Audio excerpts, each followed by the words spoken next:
The fires burning this camp to the ground are a very definite end to the Calais jungle, but what's uncertain are the futures of the people that have lived here, and especially the unaccompanied minors who are in containers just 200 meters away from here. Just under 40,000 Harley-Davidsons were sold here in Europe in 2017.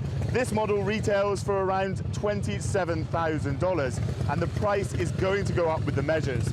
But the European Union is also imposing tariffs on things like oranges, whiskey, denim jeans, and also pleasure boats. In Barcelona, locals and tourists alike are trying to come to grips with a new reality as the latest European city to be struck by a terrorist behind the wheel of a vehicle. The mood today was mostly calm, but somber. They're going on to the semis. It's been a glorious evening here in Brussels, and it will be a glorious night for the fans. They have long had... They expect to win the World Cup, as you hear. Welcome to Tweets of the Week. It's Brexit deal scuppered by the coalition, Tillerson in Brussels on a mission, new Eurogroup president in position, and Catalonia wants recognition. Although the sanctions are hurting the Russian stock market, a weaker ruble is actually good for the Russian economy. It's heavily dependent on oil and gas exports. Those commodities are traded in dollars, meaning Russia gets more rubles for those sales. President Zuma, thank you very much for joining us.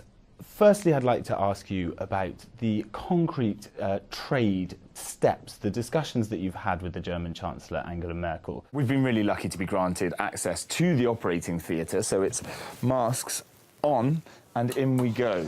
This new way of doing these kinds of heart surgeries is said to greatly improve the recovery period for the patient, and crucially, if it becomes common practice, it would also make it significantly cheaper. The G7 leaders, the US and the EU are still not happy with what's happening with Russia, and they want to see troops removed from the eastern Ukrainian border, and they want to see open discussion and dialogue.